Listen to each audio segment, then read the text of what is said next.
우리 저번 시간에 그 세례 요한이 예수님에 대해서 그 예언하는 말씀을 배웠었어요. 그 1장 8절에 아주 중요한 구절 우리가 배웠습니다. 물과 성령으로 불과 성령으로 세례를 베푸신다라고 하는 말. 우리 이제 그리스도인이면 이제 이런 질문을 받을 수가 있는 거죠. 그 무슨 뜻이냐면 세례 요한이 와서 물로 세례를 베풀었는데 예수님이 성령으로 세례를 베푸신다. 그러면 세례 요한에겐 성령으로 세례를 베푸는 게 없었던 거냐? 사실 우리가 솔직하게 질문을 던지면 그런 질문을 던질 수가 있는 거예요. 근데 우리가 잘 알고 있지만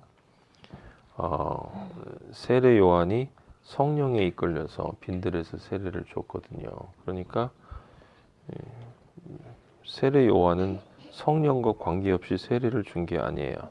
모든 것은 다 하나님의 영에 이끌려서 이루어지는 일이기 때문에 세례 요한 역시 성령에 이끌려서 물로 세례를 준 거예요.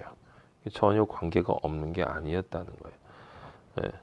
여기 중요한 건 우리가 배웠던 그 8절에서 너희에게 성령으로 세례를 베푸신다라고 하는 것과 세례 요한이 물로 세례를 베푸신다라는 말의 차이는 그 세례를 베푸는 주체에 있는 게 아니라 세례를 받는 대상 우리들에게 있는 거예요. 우리들에게. 그래서 세례 요한도 성령으로 사실 성령에 이끌려서 성령의 인도하심으로 우리에게 세례를 줬고 예수님도 마찬가지지만 세례 요한은 우리에게 물로 세례만 준 거예요. 그 차이를 우리가 알고 있어야 돼요. 그래서 이전에는 무슨 성령이 없었냐 뭐 이런 식으로 어떤 사람들은 심지어 구약에 성령이 있었냐 없었냐라는 논쟁까지 벌이는 것을 제가 옛날에 그 큰 교회 처음 아버지 만나고 간 첫날 이제 새로 시작하는 사람한테 새 신자 무슨 교육이 있는데 그 목사님이 나오셔서 제일 먼저 그걸 물어보더라고요. 여러분은 구약에 성령이 있었다고 생각하십니까? 없었다고 생각하십니까? 그럼 그 멍청이 같은 질문인데 사람들이 또 멍청이 같이 아무도 대답을 못 하더라고요.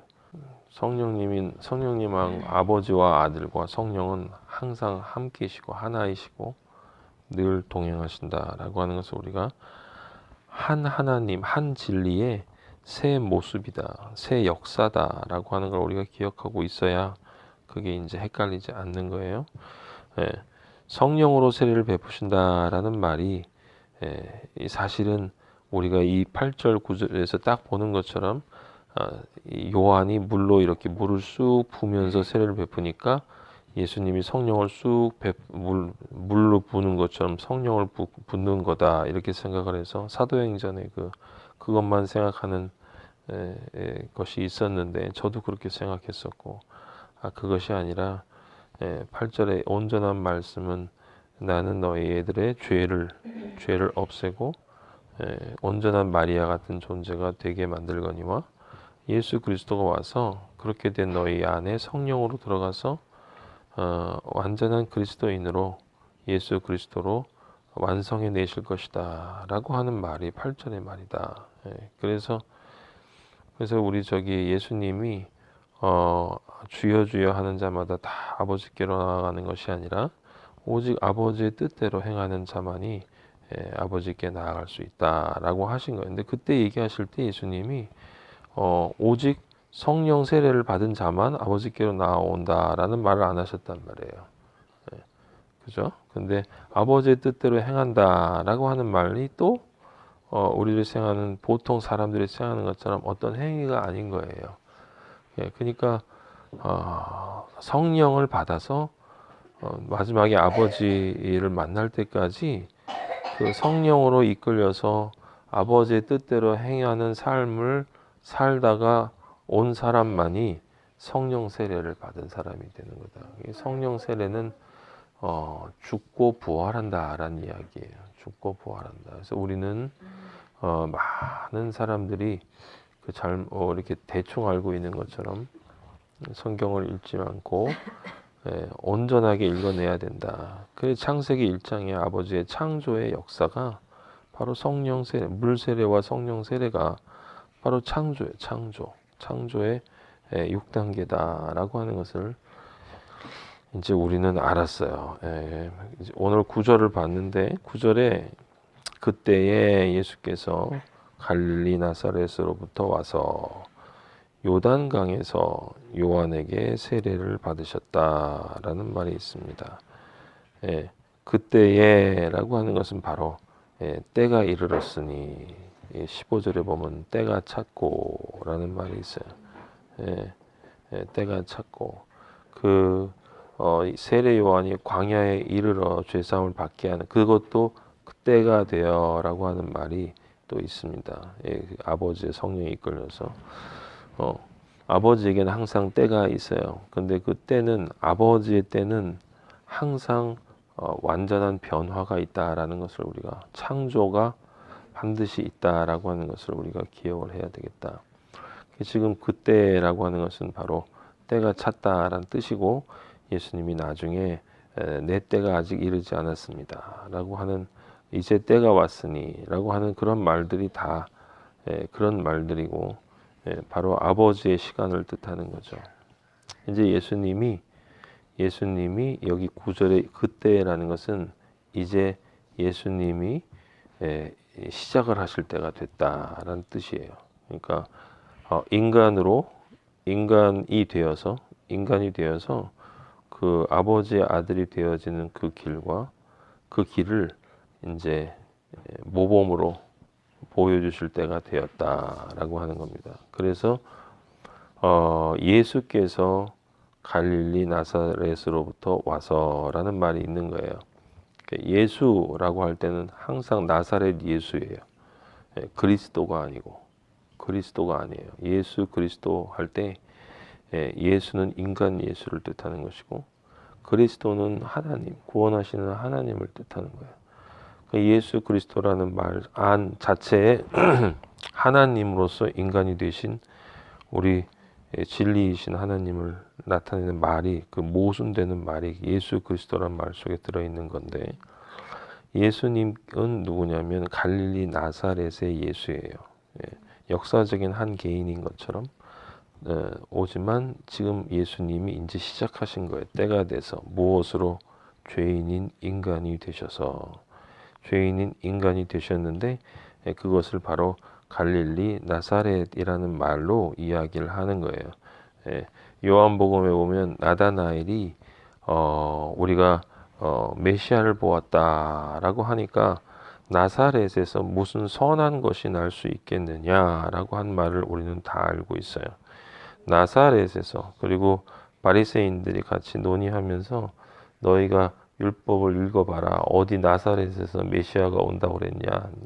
메시아는 베들레헴에서 난다고 했다라고 하는 말을 우리는 다 알고 있습니다.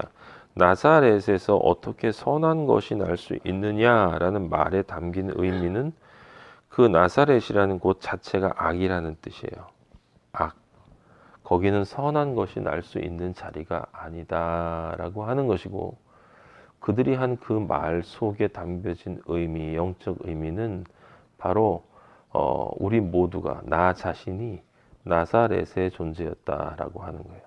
예수 그리스도가 예수님이 나사렛으로부터라고 하는 말은 흑암으로부터 혼돈과 공허와 흑암으로부터 이제 빛으로 나오기 시작한다라는 것을 뜻하는 것입니다. 그래서 갈릴리 나사렛인 거예요.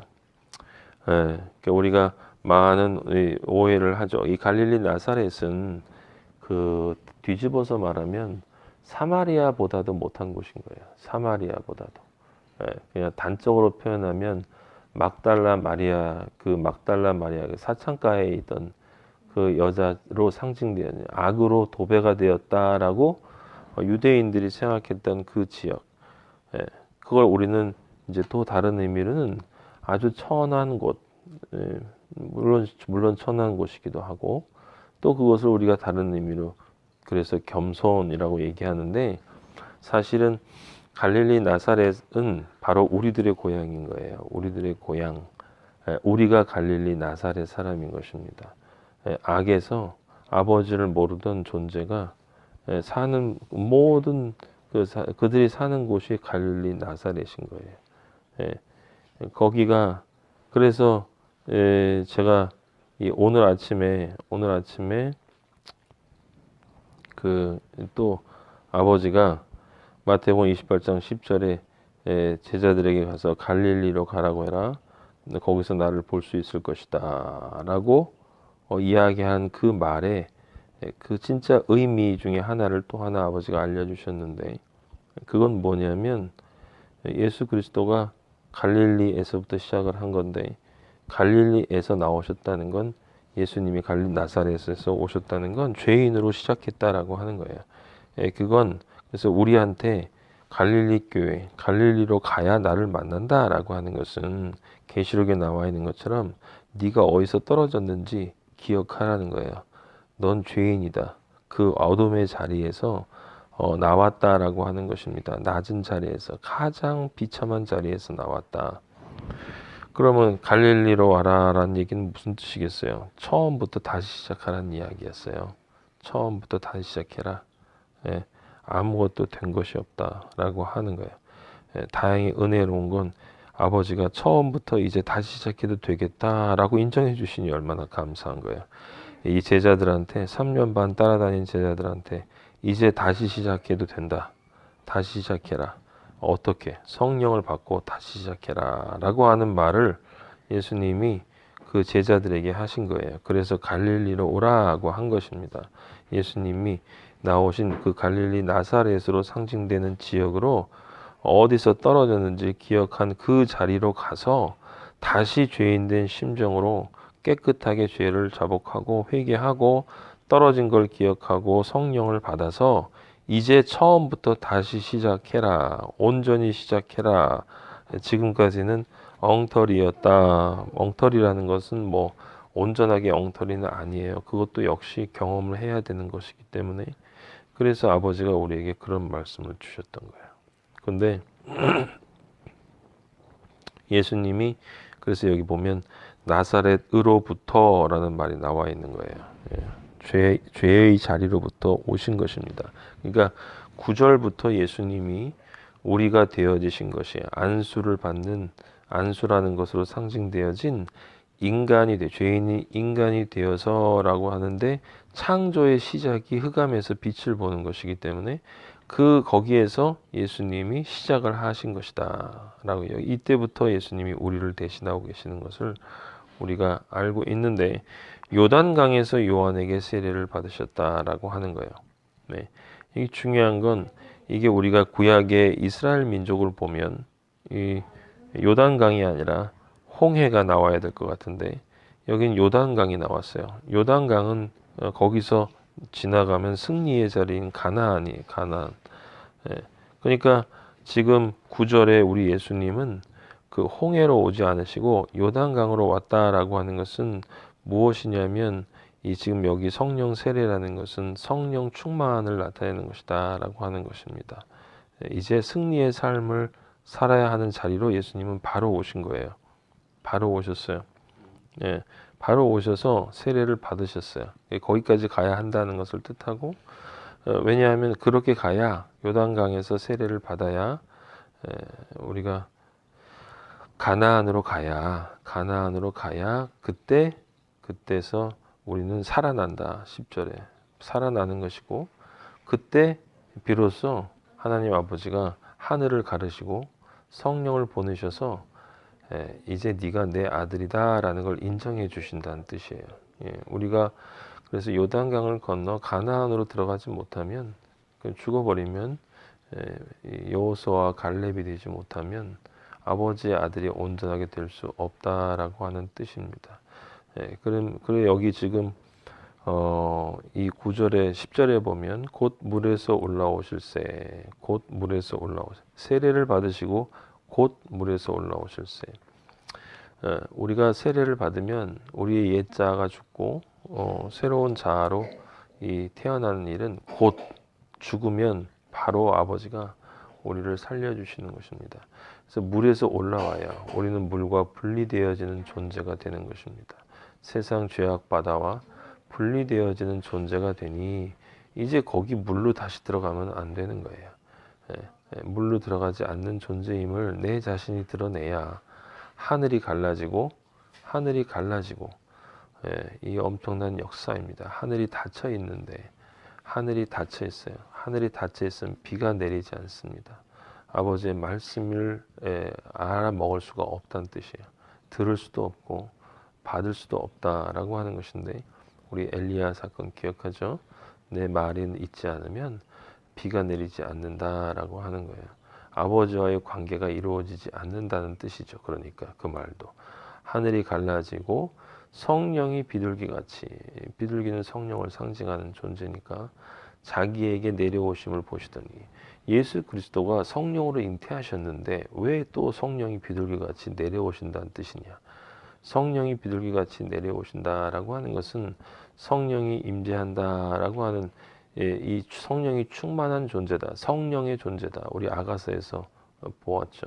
내 눈이 비둘기 같고라고 하는 그 눈은 마음의 등불이고 이 안에 성령이 찼다라고 하는 것을 이야기하는 것이에요. 근데 이 성령이 비둘기같이 자기에게 내려오심이라고 하는 건 아까도 그러니까 얘기했지만 지금 예수님은 이 요단강에서 세례를 받는 그 순간에 갈릴리 나사렛 존재로 오신 것이다. 그래서 죄인인 거예요. 죄인으로 오신 것처럼 자기를 우리를 대신하신 것이고 그래서 죽고 다시 태어나서 성령이 내려온 거예요. 그 전체가 그런데 또 성령이 이끌려서 아버지가 하신 일이죠.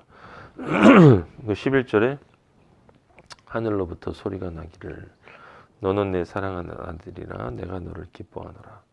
아버지로부터 이 말을 듣지 못한 자는 아버지한테 못 가요.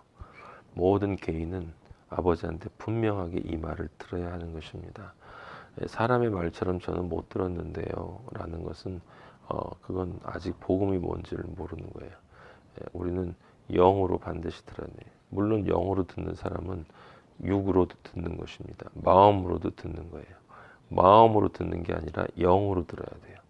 육으로 듣는 것은 지금 여기 써 있는 이 말이 나를 향한 말로 내게 들려야 된다라는 거고 그것이 내 마음에 확신이 있어야 된다는 것이고 영으로 듣는다는 것은 이 말이 내 안에서 살아 움직여야 된다는 뜻이에요.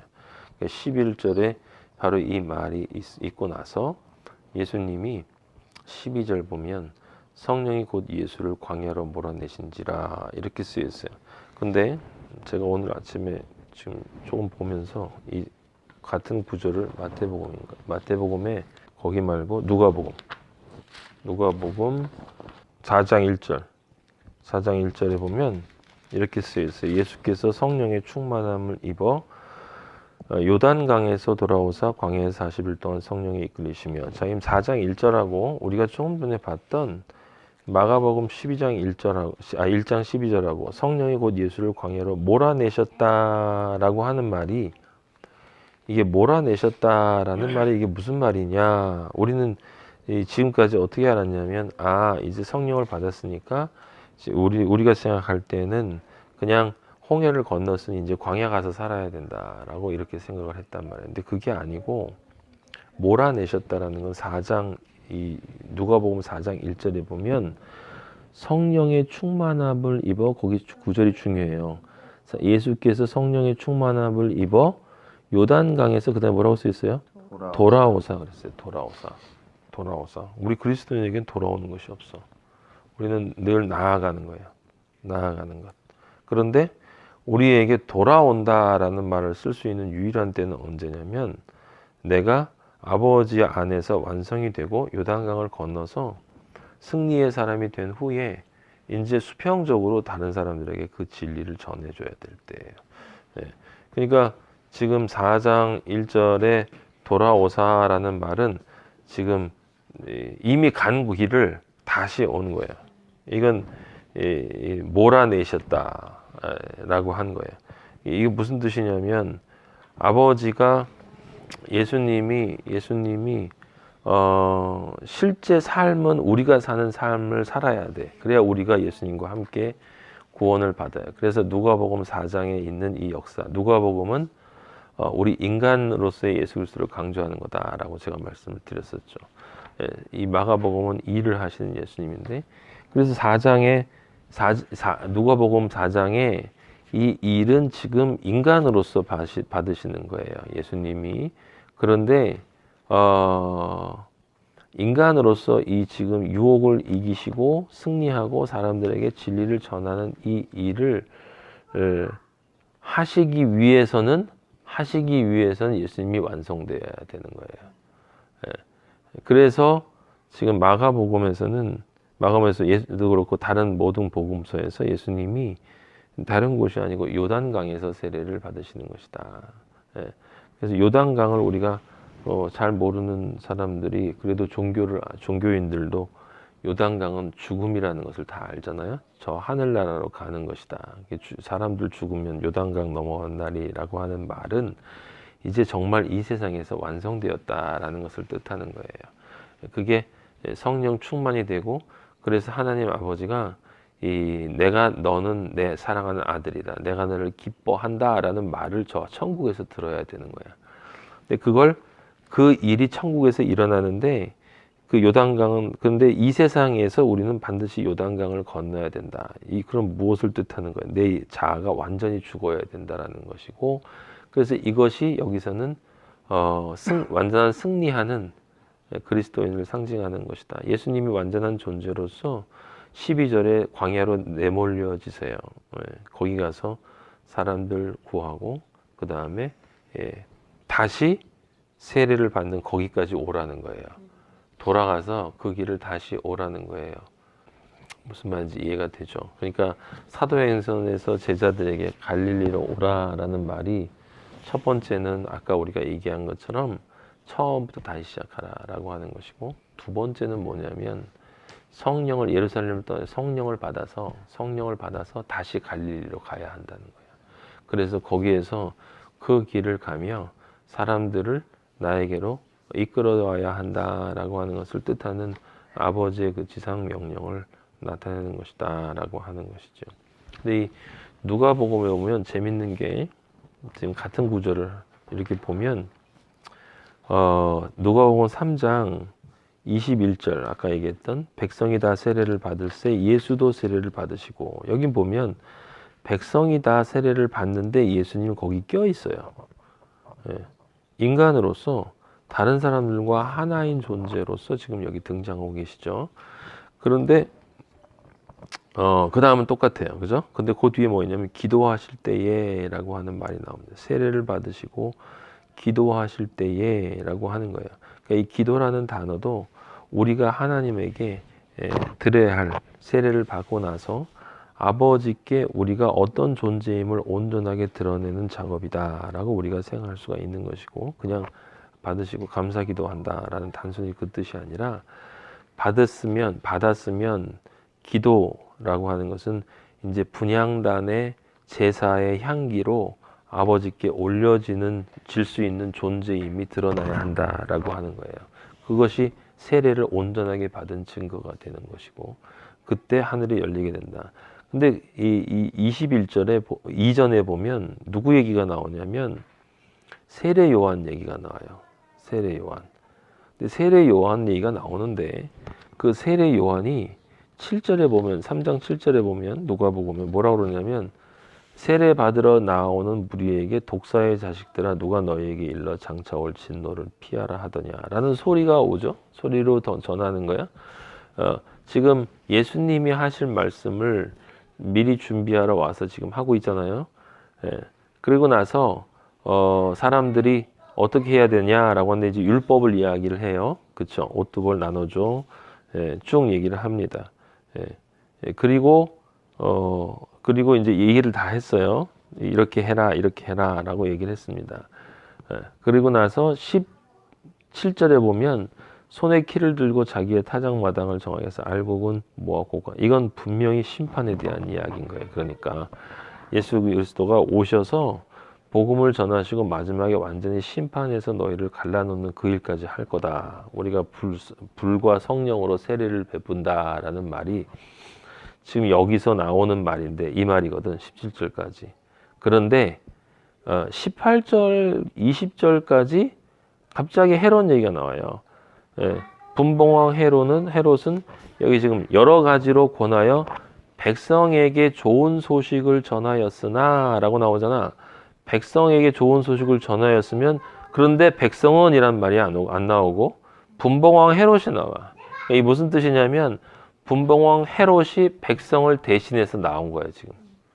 분봉왕 헤롯이 백성을 대신해서 나왔는데 뭘 했냐면 이놈이 그 악을 행한 거예요. 모든 악한 일로 자기가 모든 악한 일을 행하는 거야.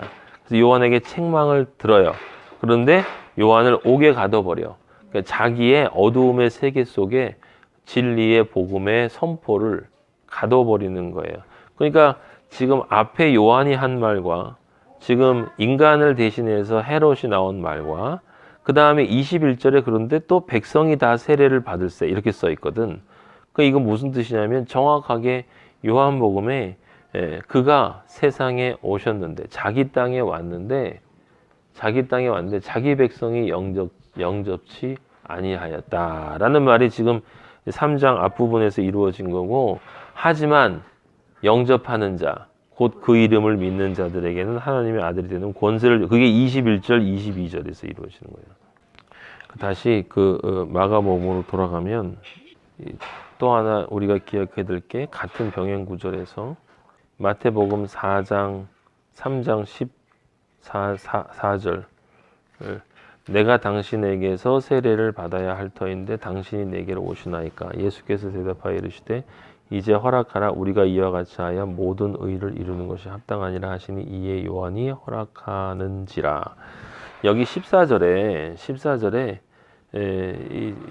도 마찬가지인데 예수님이 요한에게 세례를 받으려 하시니까 요한이 말려서 내가 당신에게서 세례를 받아야 한다. 저는 이 말을 우리 기독교는 다 그래요. 그러니까 아니 제가 세례를 받아야 되는데 왜 예수님이 저한테 세례를 받습니까? 이렇게 이해를 한단 말이에요. 근데 우리가 지금 마가복음을 보면서 복음을 좀 더 깊이 이해를 하니까 제가 보니까 이 말이 그런 말이 아니에요. 요한이 말려 이르되 내가 당신에게서 세례를 받아야 한다 할 때 이 세례는 성령 세례를 뜻하는 거예요. 그러니까 이제 제가 당신의 인도하심을 따라서 제가 구원을 받아야 될 존재다라는 자기 신앙 고백을 하는 거예요. 지금 자기가 하고 있는 세례를 하는 게 아니에요. 그 물 세례를 주기 위해서는 세례 요한은 물 세례를 받아야 돼. 그래서 유일하게 세례 요한이 성령으로 잉태되는 거예요. 죄 없이 아버지가 선물하시고 그렇게 세례 요한이 완전히 분리된 나시린으로 그러니까 나시린으로 태어나서 그렇게 자라는 그것은 이미 그가 물 세례를 받았다는 뜻이야. 그러니까 자기가 받았기 때문에 받은 걸 주는 거예요.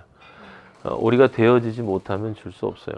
이게 사실 저 같은 경우도 요즘에 계속 아버지한테 회개하고 있는 게 되지도 못하고 떠들었으니 아버지 용서해 주시옵소서라고 이야기를 하고 또 근데 아버지가 그걸 또 쓰셔서 분리시키셔가지고 저의 소리만 듣는 사람들로 하여금 구원받을 수 있는 길을 열어주시고 그리고 그 부족한데도 그래도 뭘 전화보겠다고 까불었던 저의 마음을 기억하시고 그냥 또 그 부족한 대로 아버지가 지켜주시면서 아버지의 영광을 가리지 않도록 이렇게 불쌍히 여겨주신 것에 그냥 감사할 뿐이에요.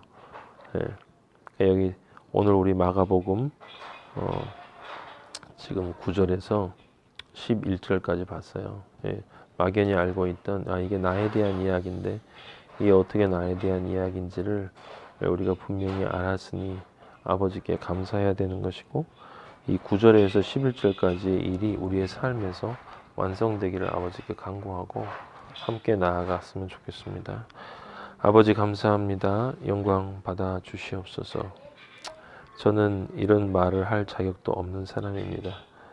저는 갈릴리 나사렛 사람이고 아버지 그 말도 너무 고상하게 들립니다. 이 죄인이라는 말조차도 아버지 앞에 더럽고 죄인이라는 그런 말조차도 아버지여 말씀 속에 들어가면 왜 이렇게 낭만적이고 고상하게만 들리고 그 죄의 처절함이 제 안에서 느껴지지 않는 것인지 아버지 용서하여 주시옵소서. 아버지 용서하여 주시옵소서. 제 실존적인 자각이 아버지여 늘 언어로만 맴돌았던 것 용서하여 주시고 아버지여 다시 한번 우리가 어디서 떨어졌는지 기억하게 하시고 매번 갈릴리로 다시 돌아가게 하시고 거기에서 그리스도와 함께 내 자신이 부서져 내리는 일과 아버지여 진리를 전하는 그 일이 아버지 온전하게 이루어질 수 있도록 인도하여 주시옵소서. 아버지 정말 세상에 혼탁한 것을 느끼고 그건 아마도 제가 원래 혼탁할 수밖에 없는 존재임을 뜻하는 것인데 아버지여 저희들은 아버지께서 흩으셔서 더러운 찌꺼기들을 이렇게 계속 끄집어내 주시고 맑은 물로 정화해 주시는 작업을 해 주시니 아버지 너무 감사한데 아버지 그 혼탁함 속에 그것이 맑은 건 줄 알고 살아가는 많은 사람들이 있사오니 아버지 불쌍히 여겨 주시고 그 불쌍히 여기는 그 마음이 아버지께서 저를 얼마나 불쌍히 여겨 주셨는지를 아버지 잊지 않는 상태에서 그들을 저희가 불쌍히 여기게 하여 주시옵소서. 아버지 너무나 제 안에서는 금세 제가 옛날에 전혀 혼탁하지 않았던 사람인 것처럼 아버지여 다른 이들을 꾸짖고 아버지여 그러는 마음이 솟아나는 것을 아버지 용서하여 주시고 모든 영적 교만 죽여주시고 아버지 그런 일이 일어날 때마다 얼마나 어떤 자리에서 우리가 나왔는가 너의 나사렛을 기억하라는 아버지의 말씀이 우리에게 박힐 수 있도록 인도하여 주시옵소서. 오늘 하루도 인도하시고 아버지여 내일 우리 다윗과 이사야가 아버지 갈릴리 교회 가서 예배를 볼 때 아버지 이 둘은 다른이 보지 않고 온전한 예배를 올리게 하시고 아버지 그것을 바라보고 아버지여 바라보는 자들이 변화되게 하여 주시옵소서. 영광 받으시고 성령의 능력으로 함께 동행하여 주시옵소서. 모든 것 찬양하며 예수 그리스도 이름으로 기도하였습니다. 아멘. 하늘에 계신 우리 아버지 이름이 거룩히 여김을 받으시오며 나라의 마옵시며 뜻이 하늘에서 이루어진 것 같이 땅에서도 이루어지이다. 오늘날 우리에게 일용할 양식을 주옵시고 우리가 우리에게 죄 지은 자를 사하여 준 것 같이 우리 죄를 사하여 주옵시고 우리를 시험에 들게 하지 마옵시고 다만 악에서 구하옵소서. 나라와 권세와